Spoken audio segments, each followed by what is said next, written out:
আজ আপনাকে আমি একটা কাহিনী শোনাবো। রাধার সখী ললিতা একদিন প্রসাধন করছিল। ও দর্পণে নিজেকে দেখল, আর তখন ওর প্রসাধন ওর ভালো লাগলো না। ও বারংবার নিজের প্রসাধন বদলাতে থাকলো আর দর্পণের দিকে তাকালো। কখনো ফুল বদলালো, কখনো বস্ত্র বদলালো, কখনো আভূষণ বদলালো, কিন্তু কিছুতেই নিজের প্রসাধন ওর ভালো লাগলো না। ওর মনে হতে লাগলো যেন ওর রূপ ওকে ত্যাগ করেছে। ও এই কথা রাধাকে বলল। রাধা ওই দর্পণের দিকে তাকালো, একটা বস্ত্র নিল আর সেই দর্পণকে স্বচ্ছ করে তুলল। তারপর ললিতা ওই দর্পণের দিকে তাকালো আর ও নিজের উদ্ভাসিত রূপ দেখতে পেল, নিজের সৌন্দর্য দেখতে পেল। তাৎপর্য মালিন্য দর্পণে ছিল, তার রূপে নয়। ঠিক সেইভাবেই এই দর্পণের মতোই হলো আমাদের মন। যদি এতে মালিন্য থাকে তাহলে এই সংসারের সবকিছুই মলিন বলে মনে হবে। আপনি যদি এই সংসারের সৌন্দর্য দেখতে চান, এই সংসারের শুভ কি সেটা জানতে চান, তাহলে নিজের মনকে স্বচ্ছ করে তুলুন। আসুন আমার সাথে ভালোবেসে বলুন, রাধা রাধা। এটা কোনো এক সময়ের ঘটনা। মাটির নিচে ছিল জল, আর মাটির ওপর ছিল একটা বৃক্ষ, আর সেই বৃক্ষে ছিল একটা পাতা যা আকাশকে স্পর্শ করত। যখনই কোনো ব্যক্তি আসতেন, সেই পাতাকে দেখে তার প্রশংসা করতেন। তাই বলে, আকাশে সোনার মেঘ কত ছবি আঁকে, আপনার নাম কবু লিখে নাহি রাখে। অর্থাৎ প্রতিনিধি ওই বৃক্ষের পাতাকেই মনে করা হতো, সব প্রশংসা ওই পাতাকেই করা হতো। যেখানে চোখের আড়ালে থাকা সেই জল মাটির নিচে থেকে নিঃস্বার্থভাবে নিজের কাজ করে যেত, সেই বৃক্ষকে শক্তি প্রদান করত। কয়েকদিন পরে সেই পাতার অহংকার হতে শুরু করল। সে ভাবতে শুরু করলো যে আমি হলাম এই জলের অস্তিত্ব, আমি আছি সেই কারণেই এই জলের কথা স্মরণ করা হয়। আর কিছুদিন পরে সেই বৃক্ষ সেই জল শোষণ করা বন্ধ করে দিল, এবং সর্বপ্রথম মৃত্যু হলো সেই পাতার। সেই পাতা যা আকাশকে স্পর্শ করছিল তা ঝরে মাটিতে পড়ে গেল, আর প্রত্যেক ব্যক্তি তার ওপর দিয়ে হেঁটে চলে যেত, তাকে দেখে আর কেউ প্রশংসা করত না। সেই জন্য জীবনে কখনো অহংকার করবেন না, বিশেষ করে তাদের কখনো অহংকার প্রদর্শন করবেন না যাদের কারণে আপনি সাফল্য লাভ করেছেন, যারা আপনার জীবনের আধার। চিরকাল তাদের প্রতি কৃতজ্ঞ থাকুন, তাদের সাথে সম্পর্ক বজায় রাখুন, তাদের সাহায্য করুন, আর আমার সাথে ভালোবেসে বলুন, রাধা রাধা। আপনি কখনো কখনো নিশ্চয়ই কোনো ব্যক্তিকে এটা বলতে শুনেছেন, বা আপনি নিজে বলেছেন বা ভেবে দেখেছেন যে আমি আমার নিজের জীবনে যেটা করতে চেয়েছিলাম সেটা করতে পারলাম না, যে লক্ষ্য অর্জন করতে চেয়েছিলাম সেটা অত্যন্ত কঠিন ছিল, আমি এগোতে পারলাম না, আদি ইত্যাদি। আমরা সবাই কখনো না কখনো ভাবি যে লক্ষ্য আমরা নির্ধারণ করেছি সেটা আমাদের পক্ষে অত্যন্ত কঠিন, প্রায় অসম্ভব। আমাকে বলুন, যে প্রত্যেকটা বস্তু বা সাফল্য যা কিছু আপনি কামনা করেছেন, কোনোটাই কি সরল ছিল? নির্বাচনের সময় সেটা সরল ছিল না, সেই জন্যই আপনি সেই লক্ষ্যটা নির্বাচন করেছেন। কারণ সংসারের যে কোনো বস্তু বা কোনো সাফল্য যদি খুব সহজে পাওয়া যায় বা কম চেষ্টা করেই লাভ করা যায়, সেটা আমাদের ততটা সন্তুষ্ট করে না। সেই জন্য আমরা জেনে বুঝেই কঠিন লক্ষ্য নির্বাচন করি, কারণ সেই লক্ষ্য আমাদের প্রতিস্পর্ধা এবং সংঘর্ষের সম্মুখীন করে, যা সম্মুখীন হয় অগ্রসর হওয়ার পরে আমরা আরো বেশি শ্রেষ্ঠ হয়ে উঠি। সেই জন্য কিছু অসম্ভব কিনা সেই বিষয়ে চিন্তা করবেন না, শুধু অগ্রসর হতে থাকুন, নিজের কর্ম করুন, সেই লক্ষ্যকে প্রাপ্ত করুন, আর আমার সাথে ভালোবেসে বলুন, রাধা রাধা। প্রত্যেকটি মানুষ জীবনে কখনো না কখনো এই কথাটা নিশ্চয়ই শুনেছেন যে ভাগ্যের থেকে বেশি আর সময়ের পূর্বে কিছুই পাওয়া যায় না। আর এটা সত্যিও বটে, কিন্তু এর থেকেও বড় একটা সত্যি আছে, আর সেটা হলো যে আপনি নিজেই নিজের ভাগ্য রচনা করতে পারেন নিজের কর্মের দ্বারা। যেমন ধরুন, যদি আপনার ভাগ্যে কোনো জিনিস না থাকে তাহলে সেটা এসেও চলে যাবে, আর যদি ভাগ্যে কিছু থাকে তাহলে তা নিজেই আসবে যদি আপনি সেই কর্ম করেন। যেমন ধরুন পাণ্ডবরা, ওনাদের জীবন কি ছিল, ওনাদের সাথে কি হয়েছিল? ওনাদের পিতা বনবাসী হয়েছিলেন, অকাল মৃত্যু লাভ করেছিলেন। এবার এটাই যদি ওনারা নিজেদের ভাগ্য বলে মেনে নিতেন আর কিছুই না করতেন, তাহলে মহাভারতের সেই যুদ্ধে জয়লাভ করে সমস্ত ভূমণ্ডলের স্বামী কি করে হয়ে উঠতেন? অর্থাৎ হতে পারে সিংহ বনের রাজা, কিন্তু শিকার নিজে পায়ে হেঁটে তার কাছে আসে না। সেই ভোজন লাভ করার জন্য সিংহকে কর্ম করতেই হয়। তাহলে আপনার ভাগ্যে যেটা আছে সেটা আসবে, কিন্তু কর্মের জোরে আসবে। তাই কর্ম করতে থাকুন আর আমার সাথে ভালোবেসে বলুন, রাধা রাধা। মানুষ যখনই কোনো কাজ করেন তখন ওনার মনে একটা প্রশ্ন অবশ্যই আসে যে এই কাজের পরে লোকে নিন্দা করবে নাকি প্রশংসা করবে। এই বিষয়ে ভাবতে ভাবতে ওনারা এটা বুঝতে ভুলে যান যে নিন্দা এবং প্রশংসার বিষয় ভেবে ওনারা নিজেদের একাগ্রতা এবং সমর্পণ দুটোই হারিয়ে ফেলেন। নিন্দা হবে ভেবে ভয় পাওয়ার কি প্রয়োজন? নিন্দাতে অনুচিত কি আছে? উচিত দৃষ্টিভঙ্গি দিয়ে ভেবে দেখুন। নিন্দা এবং প্রশংসা এই দুটোই হলো অনিবার্য। নিন্দা যখনই হয় তখন যে যাই বলুক না কেন, আপনি একটা সুযোগ লাভ করেন, একটা সুযোগ নিজের ভুল বুঝতে পারার, সেটা শুধরে নিতে পারেন, নিজের পথ বদলে নিতে পারেন আর সাফল্যের পথে অগ্রসর হতে পারেন। একটা শিক্ষা পাওয়া যায় এই নিন্দা দ্বারা। আর যখন প্রশংসা লাভ হয় তখন আমাদের মন আনন্দে ভরে ওঠে। এই দুটোই অত্যন্ত প্রয়োজনীয়। সেই জন্য নিন্দা এবং প্রশংসার এই খেলায় জীবনের অঙ্কটা বদলে ফেলবেন না, সেটা অনুচিত হবে। কারণ জীবন না শুধু নিন্দার বিষয় আর না শুধু প্রশংসার, জীবন হলো আত্মিক সুখের বিষয়। যখন আপনি কোনো শ্রেষ্ঠ কাজ করেন, আপনার মন আপনাকে বলে দেবে যে আজ আপনি কোনো শুভ কাজ করেছেন। সেটাই হলো আত্মিক সুখ, এটাই হলো জীবন। তাই নিন্দার মাধ্যমে যে দুঃখ জীবনে আসে বা ফেলে আসা অতীতের জন্য আপনার জীবনে যে দুঃখ আসে, সেগুলো ভাবা বন্ধ করে দিন আর কর্ম করুন এই বর্তমানের জন্য, আগামী ভবিষ্যতের জন্য। আসুন আমার সাথে ভালোবেসে বলুন, রাধা রাধা। দেখুন, এটা তো সবাই করে থাকেন, ধনের কামনা করা, ধন অর্জন করা, ঈশ্বরকে ধন্যবাদ জানানো, সবাই করেন, কিন্তু ফল সবাই পান না। কারণ বেশিরভাগ মানুষই পেছনে ফিরে তাকিয়ে এটা ভাবেন যে আমরা তো জীবনটা যাপনই করলাম না। এই জীবনে সবকিছু আছে, সম্পত্তি আছে, স্বাচ্ছন্দ্য আছে, সাফল্য আছে, শুধু সুখ আর শান্তি নেই। এবার এরকমটা কেন হয়? এর পেছনে কারণটা কি? কারণ হলো এটাই যে জীবনে বাঁচার যে বিধি আপনি নির্বাচন করেছেন তা কিছুটা অনুচিত। জীবনে কিভাবে বাঁচা উচিত, জীবনযাপন কিছুটা রীতি মেনে করা উচিত। অর্থাৎ সবাইকে ভালোবাসুন, কারোর সাথে ছলনা করবেন না, সম্পর্ক গড়ে তুলুন, তা পালন করুন। যদি ধন অর্জন করতে চান তাহলে নীতি মেনে করুন, ভেবেচিন্তে পরিকল্পনা করে। আবার বলবো, কারোর সাথে কোনো ছলনা নয়, কোনো অনুচিত কর্ম করবেন না ধন অর্জন করার জন্য। আর যদি ঈশ্বরকে ধন্যবাদ জানাতে চান তাহলে প্রীতি দ্বারা করুন।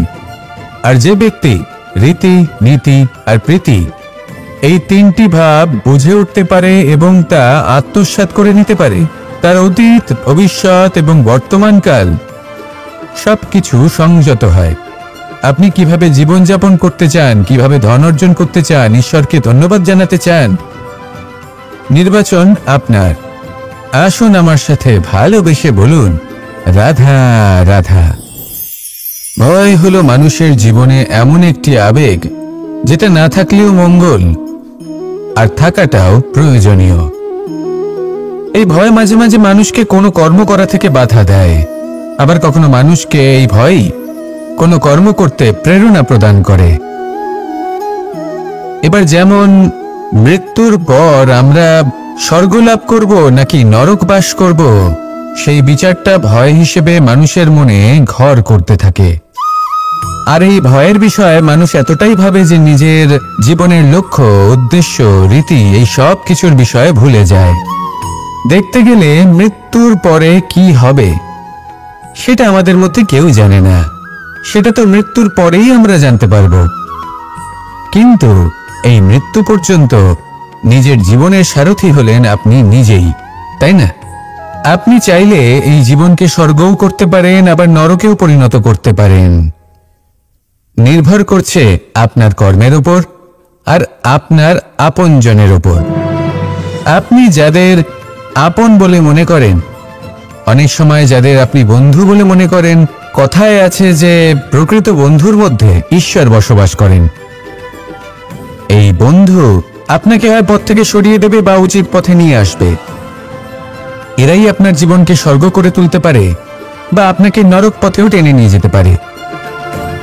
তাই জীবনে নিজের কর্মের বিষয়ে আর নিজের সঙ্গের বিষয়ে ভাবুন, সতর্ক হয়ে এগোন আর আমার সাথে ভালোবেসে বলুন, রাধা রাধা। লোভ এবং ক্রোধ এই দুইয়ের মধ্যে সম্পর্ক খুব গভীর। এবার আপনি বলতে পারেন যে এটা আমি কি বলছি, একটু বোঝার চেষ্টা করুন। জীবনে যখনই আমরা কোনো বস্তু লাভ করতে চেষ্টা করি, তার বাসনা পোষণ করি, আর যখন সেই বস্তু আমাদের কাছে আসে আমরা চাই যে এটা আমাদের সাথেই থাকুক, আমরা সেটা সংরক্ষণ করে রাখার চেষ্টা করি। লোভের জন্ম হয়। আর যখন তাকে সংগ্রহ করে নিজের কাছে ধরে রাখতে পারি না, যখন সেই বস্তু আমাদের থেকে দূরে চলে যায়, তখন সেই লোভ ক্রোধে পরিবর্তিত হয়ে যায়। এবার এই ক্রোধ কি করে? এই ক্রোধ আপনার মনে ভয় উৎপন্ন করবে, কিছু সন্দেহ উৎপন্ন করবে, মনে হবে যে যেন আমি সেই বস্তুর যোগ্যই ছিলাম না, আমার চেষ্টায় কোনো ত্রুটি ছিল, আমি কোনো অনুচিত কিছু করেছি। আর এই যে ভ্রম, সেটা আস্তে আস্তে আপনার মনকে ব্যাকুল করে তুলবে। আর এই ব্যাকুল মন আস্তে আস্তে আপনার যুক্তিতর্কের ক্ষমতাকে নাশ করে দেবে। তর্ক বিতর্কের শক্তি অর্থাৎ বিবেক। আর যখন আপনি নিজের বিবেক হারাবেন, তখন এমন মনে হবে যেন আপনি নিজের জীবন নষ্ট করেছেন। এর অর্থ এটা নয় যে জীবনে কামনা করবেন না, ইচ্ছে পোষণ করবেন না। অবশ্যই ইচ্ছে পোষণ করুন, আর যা কিছু লাভ করতে চান তা অর্জন করুন, কিন্তু তার প্রতি মনে লোভ জন্মাতে দেবেন না, সেটা অনুচিত ব্যাপার। একবার যদি লোভ জাগ্রত হয়, তাহলে সেটা আপনাকে আপনার পতনের দিকে নিয়ে যাবে। তাহলে লোভকে নিজের থেকে দূরে রাখুন, ক্রোধও আপনার থেকে দূরে থাকবে। আসুন আমার সাথে ভালোবেসে বলুন, রাধা রাধা। কখনো কখনো আমরা অনেক কিছু ভাবি, তারপর দুঃখী হয়ে যাই যে এত কিছু ভাবা সত্ত্বেও আমরা যে কর্ম করতে চেয়েছিলাম সেটা করতেই পারলাম না, যে লক্ষ্যটা আমরা লাভ করতে চাইছিলাম সেটা করতেই পারলাম না। আমরা সংসারের সামনে এটা ঘোষণা করে ফেলি, কথা দিয়ে ফেলি যে এই কর্ম আমি করে দেখাবো, এই সাফল্য আমি প্রাপ্ত করেই ছাড়ব, কিন্তু করতেই পারি না। তার কারণটা কি? চেতনা, আমাদের একাগ্রতা। আমরা একাগ্র হয়ে পড়ি এই সংসারকে কিছু প্রমাণ করে দেখানোর জন্য, যেখানে আমাদের একাগ্রচিত্ত হওয়া উচিত নিজেদের কর্মের ওপর। কোনো বস্তু বা কোনো সাফল্যের কামনা করা, তার জন্য পরিকল্পনা করা, তার জন্য কর্ম করা আর তা প্রাপ্ত করা, এটা আমাদের কর্তব্য। আর আমাদের মনোযোগ শুধু সেদিকেই কেন্দ্রীভূত হওয়া প্রয়োজনীয়। এই সংসারকে বলার কোনো প্রয়োজন নেই।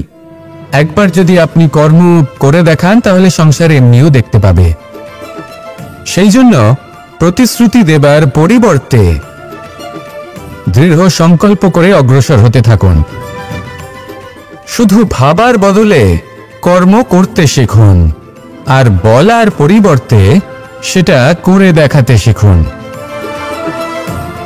একবার সাফল্য লাভ করুন, তারপর এই সংসারকে বলবেন, যে এটা আমি ভেবেছিলাম আর সেটাই আমি করে দেখিয়েছি। কর্ম করুন আর আসুন আমার সাথে ভালোবেসে বলুন, রাধা রাধা। কখনো কখনো আমাদের নিজেদের ভাবনা চিন্তাই জীবনের পথে অগ্রসর হতে বাধা দেয়। আমাদের চিন্তা ভাবনা আমাদের সীমাবদ্ধ করে দেয়। আমরা প্রত্যেক দিন পরিশ্রম করি, কিছু দেখি, কিছু লাভ করি, কোনো একটা স্থানে পৌঁছই, আর একটা সময় পরে মনে কেমন যেন একটা ভাবনা উৎপন্ন হয় যে আর কত দেখব, এত কিছু তো দেখে নিলাম, এত কিছু তো লাভ করলাম, এত সাফল্য অর্জন করলাম, আর কত লাভ করব। আর সেখানে আমরা থেমে যাই। এটা হয় আমাদের ভাবনার সীমাবদ্ধতার জন্য। কিন্তু যদি জীবনের কথা বলি, জীবন যদি আপনাকে সেই স্থানে পৌঁছে দেয়, তাহলে তার পরবর্তী পথটাও জীবন আপনাকে নিশ্চিত রূপেই দেখাবে। প্রয়োজনটা হলো সেই পথটা দেখার এবং সেই পথে অগ্রসর হওয়ার। আর যেটা আমাদের জীবনযাত্রার সাথে হয়, সেটা জীবনের সাথে এবং আত্মার সাথেও হয়ে থাকে। আমরা জীবনে প্রগতি লাভ করি, বিকাশ লাভ করি, কিন্তু একটা সময় পরে আমরা থেমে যাই। আমাদের সেটাই করলে চলবে না।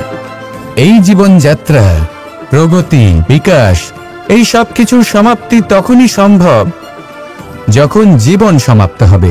তাই নিজেকে বাধা দেবেন না, নিজের জীবনের উদ্দেশ্যকে সীমিত করবেন না। সামনে অগ্রসর হতে থাকুন আর আমার সাথে ভালোবেসে বলুন, রাধা রাধা। আমরা সবাই প্রত্যেকদিন পরিশ্রম করি, কিন্তু আমাদের মনে কখনো না কখনো এই প্রশ্ন অবশ্যই আসে যে সবসময় জীবনে অগ্রসর হওয়ার জন্য সেই পথে কি চলা উচিত যেটা পূর্ণরূপে সুরক্ষিত, নাকি এমন পথেও চলা উচিত যে পথে একটু সংকটও আসতে পারে। এবার আমি আপনাদের বলবো যে বিকাশ কিভাবে হয়। ছোট্ট একটা উদাহরণ দিই বিকাশের। আমরা ছোটবেলায় কিভাবে হাঁটতে শিখি।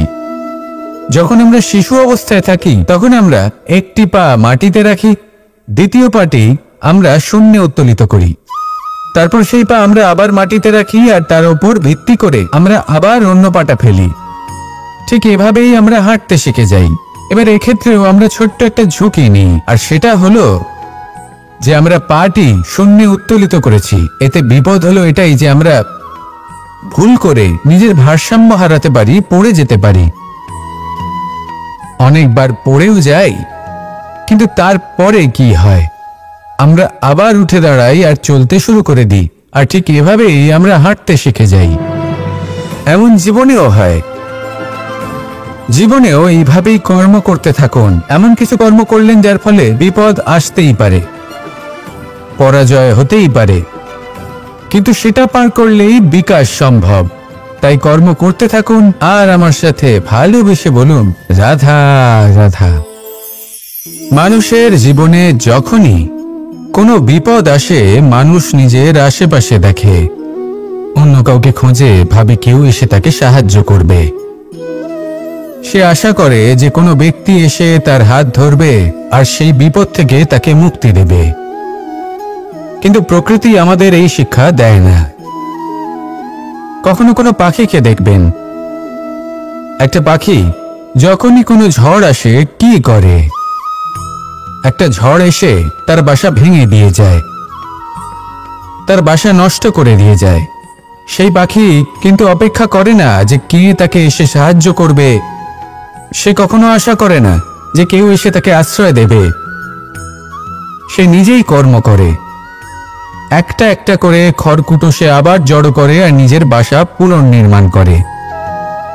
প্রকৃতি আমাদের এটাই শেখায় যে আমরা নিজেরাই প্রত্যেকটা সমস্যার সম্মুখীন হতে পারি।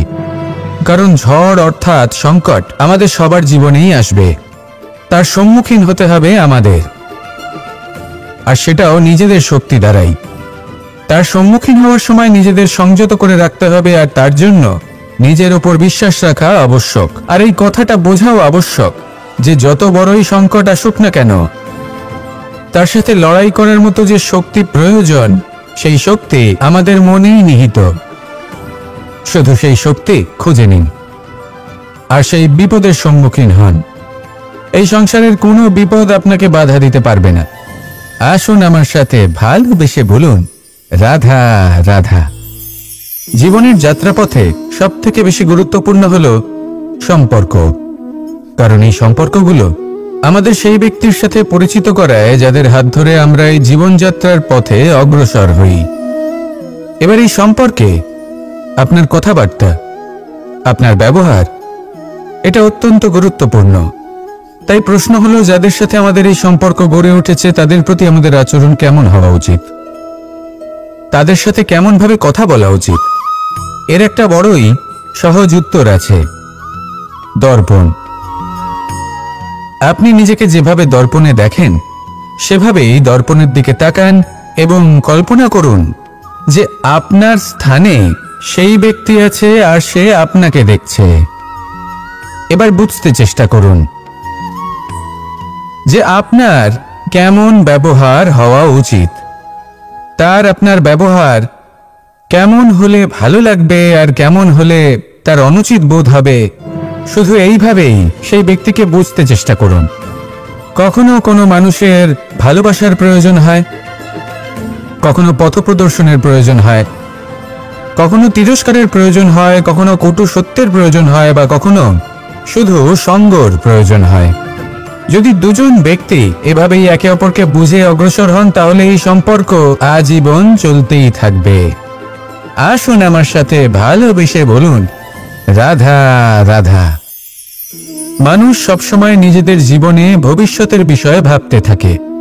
কখনো উৎসাহিত হয়, কখনো চিন্তিত হয়, কখনো স্বপ্ন দেখে যে আমি ভবিষ্যতে গিয়ে খুব বড় কেউ হব, কখনো কল্পনা করে যে আমি কখনো সেই স্থানে গিয়ে পৌঁছব। দেখুন, ভবিষ্যতের কথা ভাবা অনুচিত কিছু নয়, কিন্তু এই ভবিষ্যতের কথা ভাবতে ভাবতে বর্তমানকে ভুলে যাওয়াটা অনুচিত। আজ মানে এই বর্তমান কিন্তু খুব আবশ্যক। আমাকে বলুন, আজ আপনি বর্তমানে যাই হন না কেন, সেটা এমন কেন? তার কারণটা কি? তার কারণ হলো অতীতকালে আপনার কর্ম আর আপনার নির্বাচন। সেই সকল কর্মের জন্যই আজকের এই বর্তমান কিছুটা এই রকম হয়েছে। ঠিক সেইভাবেই আপনার এই বর্তমান আপনার ভবিষ্যৎ রচনা করবে। ভবিষ্যতে এই বর্তমান অতীতকাল হতে চলেছে।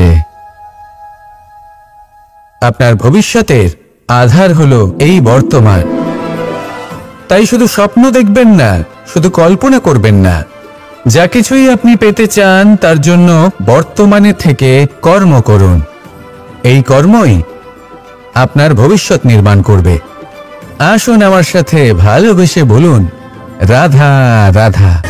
যখনই আমরা সূর্য আর চন্দ্রমার কথা বলি তখনই আমরা চন্দ্রমাকে কিছু কম বলে মনে করি, সূর্যকে বেশি গুরুত্ব দিই। কারণ সূর্যই আমাদের প্রকাশ দিয়ে থাকে, সারাদিন আমাদের প্রকাশ প্রদান করে। তার সামনে চন্দ্রমার এই তেজ কিছুটা ম্লান মনে হয়, বা দেখতে গেলে চন্দ্রমা স্বয়ং সূর্যের আলোয় আলোকিত হয় আর সেটা আমাদের কাছে পৌঁছে দেয়। কিন্তু এবার এর অর্থ তো এটা নয় যে চন্দ্রমা বিশেষ নয় বা তার কোনোই গুরুত্ব নেই। ঘন অন্ধকারে রাতের বেলায় যখন আমরা কিছুই দেখতে পাই না, তখন আমাদের কাছে এই প্রকাশ কে পৌঁছে দেয়? চন্দ্রমা।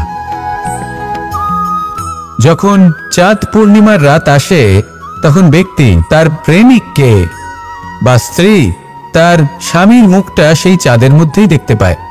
একটা ছোট্ট বালক, ছোট্ট একটা শিশুর যখন রাতে ঘুম আসে না, সে ব্যাকুল হয়ে পড়ে, আমরা তাকে আকাশের এই চাঁদকে দেখাই, তাকে সন্তুষ্ট করে ঘুম পাড়িয়ে দিই। এই চন্দ্রমা কখনো অর্ধচন্দ্রমা হয়ে, কখনো লুপ্ত হয়ে গিয়ে, কখনো আবার জাগ্রত হয়ে ওঠে, এই সংসারকে প্রকাশ প্রদান করে। সে অসংখ্য প্রাণীর পথ প্রদর্শন করে। অর্থাৎ চন্দ্রমা হওয়া কোনো অংশে কম কিছু নয়। যদি আপনিও জীবনে নিজের তেজ সংসারের কাছে পৌঁছে নাও দিতে পারেন, তাতে কিছুই যায় আসে না। যদি কারোর তেজ নিয়ে তেজস্বী হয়ে তার দ্বারা অন্য কারোর জীবনে আসার আলো ফুটিয়ে তুলতে পারেন, তাতেও কিন্তু আপনার জীবন সার্থক। আসুন আমার সাথে ভালোবেসে বলুন, রাধা রাধা। মন এবং মস্তিষ্ক, এই দুই হল মানুষের জীবনের দুটি গুরুত্বপূর্ণ অংশ। এবার আপনি বলবেন, এই দুইয়ের মধ্যে পার্থক্য কি? দুটোই তো সমান। না, যেটা আমি আপনাকে বোঝাতে চেষ্টা করছি সেটা ভালো করে বুঝুন। প্রথম, মন। এই মন অত্যন্ত চঞ্চল হয়। এর নিজের কোনো বিবেক থাকে না, সিদ্ধান্ত নেওয়ার কোনো ক্ষমতাই থাকে না। এই মন শুধু বয়ে চলে। আর দ্বিতীয় হলো মস্তিষ্ক, সেই অংশ যেখানে বুদ্ধির সঞ্চার হয়ে থাকে। এটা হলো জ্ঞান দ্বারা পরিপূর্ণ এবং অত্যন্ত প্রবলও হয়। বেশিরভাগ সময় জীবনের সঠিক সিদ্ধান্ত নেওয়ার ক্ষেত্রে এই মস্তিষ্কই আমাদের সাহায্য করে। সেখানেই মন মাঝে মাঝে আমাদের উচিত সিদ্ধান্ত নেওয়ার ক্ষেত্রে বাধা দেয়, কখনো সঠিক পথ থেকে সরিয়ে দেয়, কারণ চঞ্চল প্রবৃত্তি হওয়ার কারণে এটা অস্থির হয়ে থাকে। কখনো কখনো নেয়া সিদ্ধান্ত বদলাতেও এই মন আমাদের বাধ্য করে। সেই জন্য আপনি যদি জীবনের পথে অগ্রসর হতে চান, তাহলে মস্তিষ্কের সিদ্ধান্তে আস্থা রাখুন, পূর্ণরূপে নিজের সঙ্গী করে তুলুন। হতে পারে তখন আপনার এই মন বিদ্রোহ করে বসল, কিন্তু দৃঢ় নিষ্ঠার সাথে মস্তিষ্কের সিদ্ধান্তে আস্থা রাখুন। আস্তে আস্তে এই মন, যাকে আপনার শত্রু বলে মনে হচ্ছিল, আস্তে আস্তে সেটাও আপনার বন্ধু হয়ে উঠবে আর আপনাকে সাহায্য করবে। আসুন আমার সাথে ভালোবেসে বলুন, রাধা রাধা। এই সংসারে প্রত্যেক ব্যক্তি নিজের সংগ্রাম করে চলেছে, প্রত্যেক ব্যক্তির নিজের লড়াই আছে, আর সেই রণভূমিতে প্রত্যেক ব্যক্তি নিজের যুদ্ধে লড়াই করছেন। আর যদি যুদ্ধের কথা বলি, সেখানে কেউ বিজয়ী হয় বা কেউ পরাজিত। আর এখানে এটা বোঝা অত্যন্ত প্রয়োজনীয় যে কোথায় পরাজয়টা হওয়া গুরুত্বপূর্ণ আর কোথায় বিজয় লাভ করাটা গুরুত্বপূর্ণ। যদি আপনার এই যুদ্ধটা আপনার আপনজনের সাথে হয়, তাহলে সেখানে পরাজিত হওয়াটাই শ্রেয়, কারণ সেখানে পরাজিত হয়ে আপনি প্রসন্নতা লাভ করবেন। কিন্তু যদি এই যুদ্ধটাই আপনার নিজের সাথে হয়, নিজের মনের সাথে, নিজের মানসিকতার সাথে হয়, তাহলে এতে আপনাকে জয়ী হতে হবে। এই সংসারের যে কোনো যুদ্ধ হোক না কেন, সেটা রণভূমির পূর্বে এই মনের মাঝে লড়তে হয়। এবার যদি এই মন আপনার উপরে বিজয় লাভ করে, তাহলে রণভূমিতে আপনি পরাজিত হবেন। কিন্তু যদি আপনি এই মনের উপর বিজয় লাভ করতে পারেন, তাহলে এই সমগ্র সংসারে এমন কোনো স্থান নেই, এমন কোনো রণভূমি নেই যেখানে আপনি জয়লাভ করতে পারবেন না। আসুন আমার সাথে ভালোবেসে বলুন, রাধা রাধা। এই যে সূচ দেখছেন, এর স্বভাব হলো গেঁথে যাওয়া। আর যদি এটা গেঁথে যায়, তাহলে এটা যন্ত্রণা দেবে। আর এটা হলো সুতো। যদি এই সুতোটা কোনো ঘড়ির সাথে বেঁধে দেওয়া হয় এবং এই ঘড়িটা ওড়ানো হয়, তাহলে অন্য কোনো ঘড়ির সুতো কাটতে এটা সাহায্য করতে পারে। কিন্তু যদি সূচ আর সুতো এই দুইকে একসাথে জুড়ে দেওয়া হয়, তাহলে এটা বস্ত্র নির্মাণ করতে পারে, কোনো জিনিস জুড়তে কাজে লাগতে পারে। এটাই হলো সংগঠনের শক্তি। যদি আপনি একত্রিত হতে পারেন আর একটি দিশায় অগ্রসর হন, তাহলে নেতিবাচক শক্তিও ইতিবাচক শক্তির রূপ ধারণ করতে পারে। এই সংসারে প্রত্যেক দিন নতুন কিছু সৃজন হচ্ছে। কিছু মানুষ একত্রিত হন, কিছু নতুন নির্মাণ করেন। কিন্তু এই ক্ষেত্রে এটা বোঝা প্রয়োজন যে আমরা কেমন সঙ্গ লাভ করছি, কার সাথে আছি। যদি আপনি সুতো হন আর ঘড়ির সাথে যুক্ত হন, তাহলে হয় অন্য ঘড়ি কাটবেন বা অন্য কোনো ঘড়ি আপনাকে কাটবে। কিন্তু যদি আপনি সুতো হন আর সূচের সাথে যুক্ত হয়ে যান, তাহলে আপনি নির্মাণ করতে পারবেন, জোড়ার কাজ করতে পারবেন, শ্রেষ্ঠ কর্ম করবেন। এই কথা মনে রাখুন আর আমার সাথে ভালোবেসে বলুন, রাধা রাধা। কর্ম কে করলেন আর কে নিজের প্রাণ হারালেন? রেশমের কীট। আর লাভবান কে হলেন? মনুষ্য জাতি। এর দ্বারা আমরা কি শিক্ষা পেলাম? যে এই সংসারে আমরা যে কর্মই করি, সৎকর্ম করি বা অপকর্ম করি, তার থেকে লাভবান যে কেউ হতে পারেন। আমাদের বন্ধু হোক, পরিবার পরিজন হোক বা সংসারের যে কোনো ব্যক্তি হোক, যে কেউ লাভবান হতে পারেন, কিন্তু সেই কর্মের ফল কিন্তু আমাদেরই ভোগ করতে হয়। যদি আপনি সৎকর্ম করেন, তাহলে তার শুভ ফল আপনিই পাবেন। তার থেকে লাভবান হয়তো এই সংসারে যে কেউ হতে পারেন। সেরকমই যদি আপনি অপকর্ম করে থাকেন, তার থেকে সংসারের যে কোনো ব্যক্তি যতই লাভবান হোক না কেন, তার থেকে ক্ষতি আপনাকেই ভোগ করতে হবে।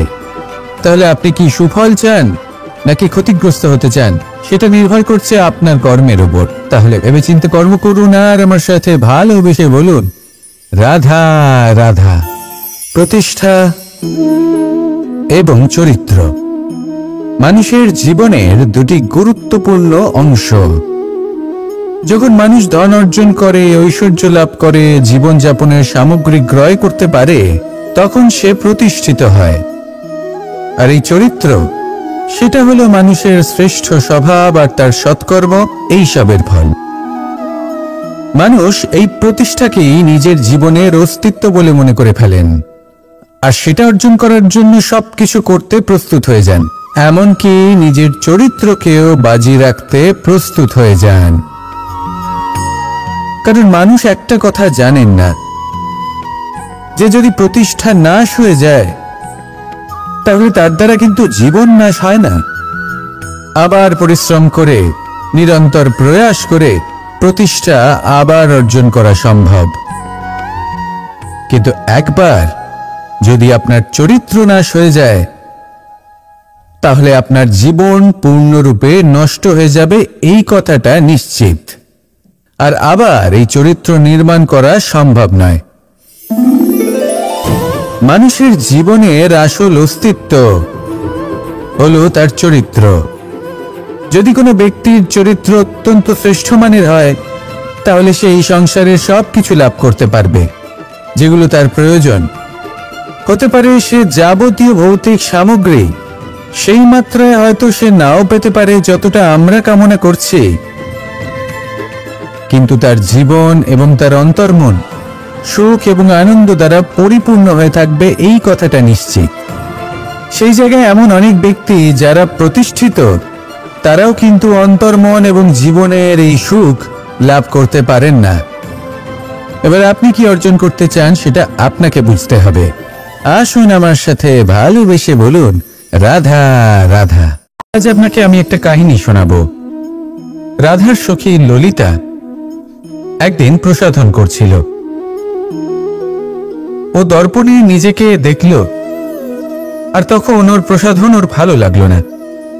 ও বারংবার নিজের প্রসাধন বদলাতে থাকলো আর দর্পণের দিকে তাকালো। কখনো ফুল বদলালো, কখনো বস্ত্র বদলালো, কখনো আভূষণ বদলালো, কিন্তু কিছুতেই নিজের প্রসাধন ওর ভালো লাগলো না। ওর মনে হতে লাগলো যেন ওর রূপ ওকে ত্যাগ করেছে। ও এই কথা রাধাকে বলল। রাধা ওই দর্পণের দিকে তাকালো, একটা বস্ত্র নিল আর সেই দর্পণকে স্বচ্ছ করে তুলল। তারপর ললিতা ওই দর্পণের দিকে তাকালো, আর ও নিজের উদ্ভাসিত রূপ দেখতে পেল, নিজের সৌন্দর্য দেখতে পেল। তাৎপর্য মালিন্য দর্পণে ছিল, তার রূপে নয়। ঠিক সেইভাবেই এই দর্পণের মতোই হলো আমাদের মন। যদি এতে মালিন্য থাকে, তাহলে এই সংসারের সবকিছুই মলিন বলে মনে হবে। আপনি যদি এই সংসারের সৌন্দর্য দেখতে চান, এই সংসারের শুভ কি সেটা জানতে চান, তাহলে নিজের মনকে স্বচ্ছ করে তুলুন। আসুন আমার সাথে ভালোবেসে বলুন, রাধা রাধা। এটা কোনো এক সময়ের ঘটনা। মাটির নিচে ছিল জল, আর মাটির ওপর ছিল একটা বৃক্ষ, আর সেই বৃক্ষে ছিল একটা পাতা যা আকাশকে স্পর্শ করত।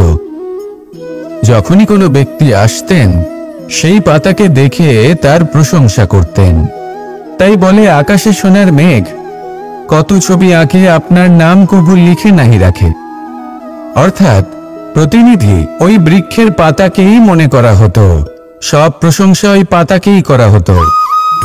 যেখানে চোখের আড়ালে থাকা সেই জল মাটির নিচে থেকে নিঃস্বার্থভাবে নিজের কাজ করে যেত, সেই বৃক্ষকে শক্তি প্রদান করত। কয়েকদিন পরে সেই পাতার অহংকার হতে শুরু করল। সে ভাবতে শুরু করলো যে আমিই হলাম এই জলের অস্তিত্ব, আমি আছি সেই কারণেই এই জলের কথা স্মরণ করা হয়। আর কিছুদিন পরে সেই বৃক্ষ সেই জল শোষণ করা বন্ধ করে দিল এবং সর্বপ্রথম মৃত্যু হলো সেই পাতার। সেই পাতা যা আকাশকে স্পর্শ করছিল তা ঝরে মাটিতে পড়ে গেল। আর প্রত্যেক ব্যক্তি তার ওপর দিয়ে হেঁটে চলে যেত, তাকে দেখে আর কেউ প্রশংসা করত না। সেই জন্য জীবনে কখনো অহংকার করবেন না, বিশেষ করে তাদের কখনো অহংকার প্রদর্শন করবেন না যাদের কারণে আপনি সাফল্য লাভ করেছেন, যারা আপনার জীবনের আধার। চিরকাল তাদের প্রতি কৃতজ্ঞ থাকুন, তাদের সাথে সম্পর্ক বজায় রাখুন, তাদের সাহায্য করুন আর আমার সাথে ভালোবেসে বলুন, রাধা রাধা। আপনি কখনো কখনো নিশ্চয়ই কোনো ব্যক্তিকে এটা বলতে শুনেছেন, বা আপনি নিজে বলেছেন বা ভেবে দেখেছেন যে আমি আমার নিজের জীবনে যেটা করতে চেয়েছিলাম সেটা করতে পারলাম না, যে লক্ষ্য অর্জন করতে চেয়েছিলাম সেটা অত্যন্ত কঠিন ছিল, আমি এগোতে পারলাম না, আদি ইত্যাদি। আমরা সবাই কখনো না কখনো ভাবি যে লক্ষ্য আমরা নির্ধারণ করেছি সেটা আমাদের পক্ষে অত্যন্ত কঠিন, প্রায় অসম্ভব। আমাকে বলুন, যে প্রত্যেকটা বস্তু বা সাফল্য যা কিছু আপনি কামনা করেছেন কোনোটাই কি সরল ছিল? নির্বাচনের সময় সেটা সরল ছিল না, সেই জন্যই আপনি সেই লক্ষ্যটা নির্বাচন করেছেন। কারণ সংসারের যে কোনো বস্তু বা কোনো সাফল্য যদি খুব সহজে পাওয়া যায় বা কম চেষ্টা করেই লাভ করা যায়, সেটা আমাদের ততটা সন্তুষ্ট করে না। সেই জন্য আমরা জেনে বুঝেই কঠিন লক্ষ্য নির্বাচন করি, কারণ সেই লক্ষ্য আমাদের প্রতিস্পর্ধা এবং সংঘর্ষের সম্মুখীন করে, যা সম্মুখীন হয় অগ্রসর হওয়ার পরে আমরা আরো বেশি শ্রেষ্ঠ হয়ে উঠি।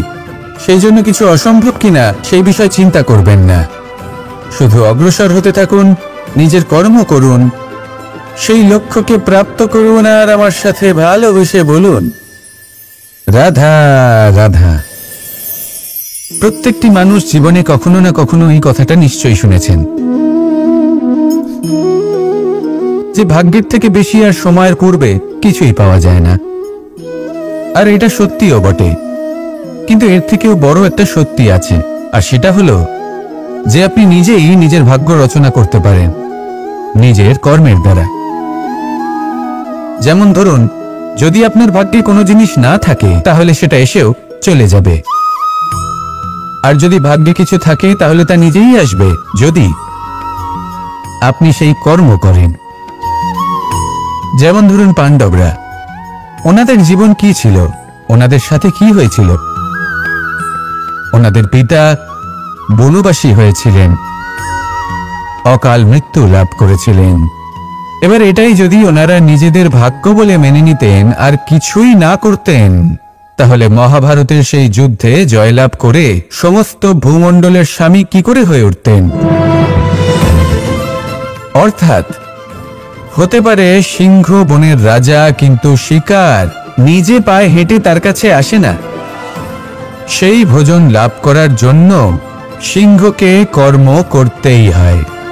তাহলে আপনার ভাগ্যে যেটা আছে সেটা আসবে, কিন্তু কর্মের জোরে আসবে।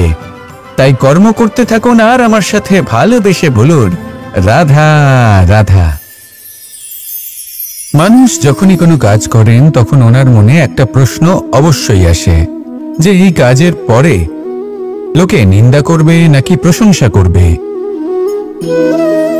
এই বিষয়ে ভাবতে ভাবতে ওনারা এটা বুঝতে ভুলে যান যে নিন্দা এবং প্রশংসার বিষয় ভেবে ওনারা নিজেদের একাগ্রতা এবং সমর্পণ দুটোই হারিয়ে ফেলেন। নিন্দা হবে ভেবে ভয় পাওয়ার কি প্রয়োজন? নিন্দাতে অনুচিত কি আছে? উচিত দৃষ্টিভঙ্গি দিয়ে ভেবে দেখুন। নিন্দা এবং প্রশংসা এই দুটোই হলো অনিবার্য। নিন্দা যখনই হয় তখন যে যাই বলুক না কেন, আপনি একটা সুযোগ লাভ করেন, একটা সুযোগ নিজের ভুল বুঝতে পারার, সেটা শুধরে নিতে পারেন, নিজের পথ বদলে নিতে পারেন আর সাফল্যের পথে অগ্রসর হতে পারেন। একটা শিক্ষা পাওয়া যায় এই নিন্দা দ্বারা। আর যখন প্রশংসা লাভ হয় তখন আমাদের মন আনন্দে ভরে ওঠে। এই দুটোই অত্যন্ত প্রয়োজনীয়। সেই জন্য নিন্দা এবং প্রশংসার এই খেলায় জীবনের অঙ্কটা বদলে ফেলবেন না, সেটা অনুচিত হবে। কারণ জীবন না শুধু নিন্দার বিষয় আর না শুধু প্রশংসার।